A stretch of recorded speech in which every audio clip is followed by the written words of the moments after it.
messages, at some point in time, there was an attempt to open the door by the officers. Never did. An order was passed by Mr. Samuels.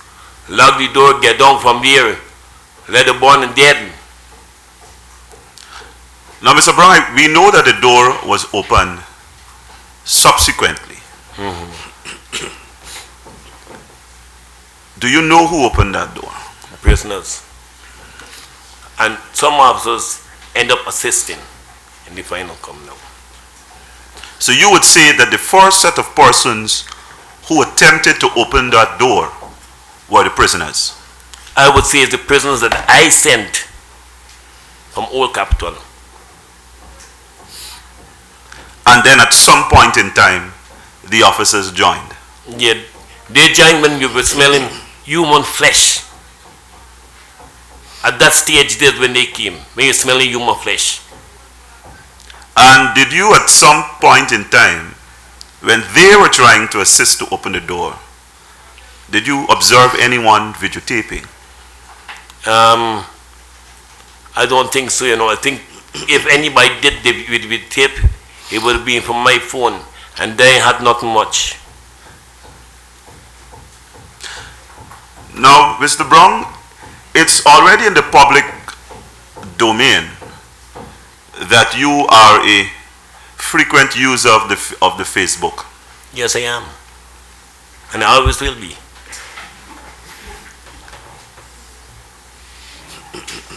Now, you have been complaining via your Facebook for a number of issues. You've been complaining on a number of issues. Quite true.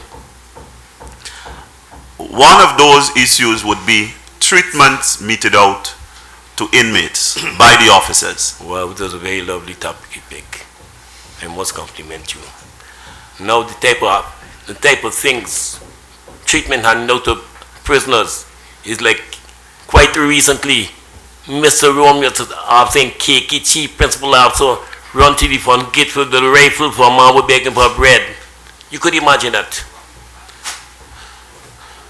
Now, how you've been incarcerated for over 10 years? No. I am doing 8 years so far. 8 years. But I'm doing it in 3 parts. You're doing it in 3 parts? Yeah. So how long you've been in Camp Street? I was incarcerated in 1997. In 1998 I escaped. Yeah. I don't accept violations. And then you were recaptured and you returned? In 1998. Now, from where you were in the old capital, based on your evidence, you were able to see a considerable amount of activities. Of course. In the yard. Of course. Now, when the fire, even though you may not be able to say who lit the fire. No. At what point in time, or let me ask you the first question, how long would you say that fire and the rescuing would have taken place? Wow. I wouldn't tell you time, because I'll tell you something. What was going on there wasn't not nice to me. And calculation of time, I wouldn't have been counting it. Would you say that it took more than an hour? Wow. It was a long time. It was quite a long time. Because among the things I witnessed in among the time, it had to be a long time. So you agree with me that from when you heard that someone lit a fire, and the fire had started in capital A, it would have been about an hour before persons were actually taken out of capital A? I would not specify any time. I know it was long. That's why I could say it was long. And for what period of time would you say the officers made an attempt to rescue or assist in rescuing persons out of capital A? Time factor. That tells something. Calculating on time with me wouldn't make it. Because I lost control of time. I was looking at activities. I was looking at lives.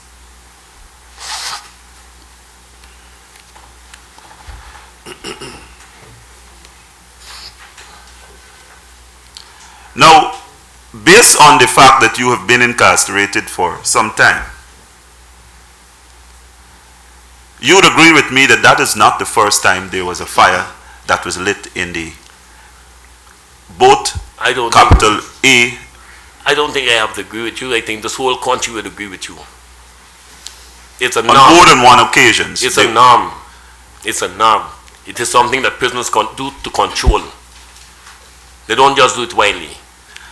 And how those fires would be out? The inmates themselves sometimes out it. They got the water stand by everything. It's something that we talk about. Just always draw attention. Because nobody is paying attention into the prison. So, on all occasions when there would have been a fire, the inmates had control in terms of outing the fire by way of using the water that flowed in their cell. Yeah, just get a bucket water waiting there. Now, what you think happened on the 3rd of March that caused the prisoners not to out the fire? It was beyond their control. The tear gas got the place dark, fiery. You couldn't see. Imagine only one inmate was lucky to escape through a hole that was there. And could you imagine that within this hole here, you got a wall with the hole, a division with officers inside the division, and this tear gas, not this smoke, couldn't affect them, and they have on no mask. I'm telling you that these people blocked the hole that the inmate came out and murdered the rest. Now, at what point in time did you recognize there was a hose? We knew about the hole. Not the hole, the hose. There was a fire hose.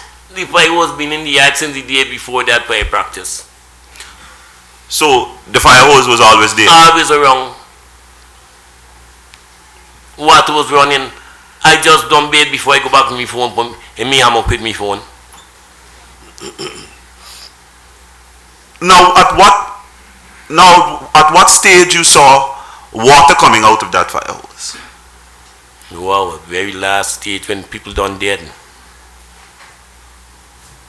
Then people done dead, you don't smell people's flesh. And then is when you saw the use of the hose. And I'm informed by inmates under the Star Ward that the fire chief was with Samuels, and the fire chief said, does not he concern him in charge of this? You didn't hear that yourself?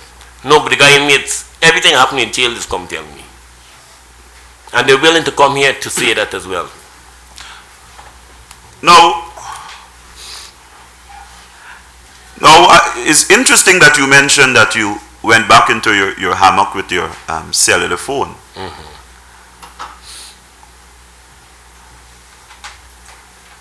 You would agree with me that there are a number of procedures that is adopted when a family member comes to visit or comes to bring meal. Yeah. And that any item that is brought by a family member would go through various searches by the officers. Of course.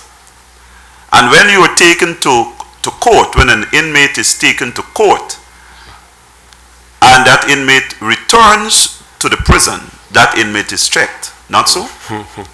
I think if we quote 1101, the rules of the Constitution of the prison, it tells you that from the very beginning of inmate entering the institution, they are searched pleasantly in the accordance of the officers with officers of the same sex.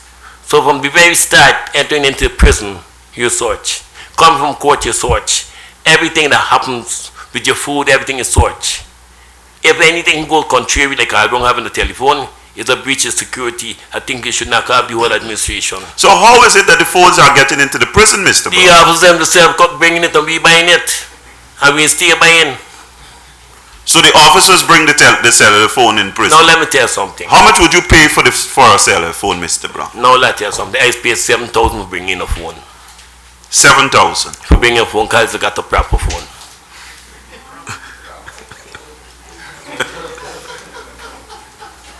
This is me 7th phone, you know.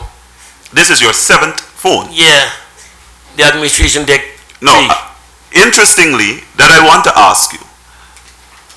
You have been accustomed to searches every day, in the prison. every week, every And month. phones are usually taken away, not so?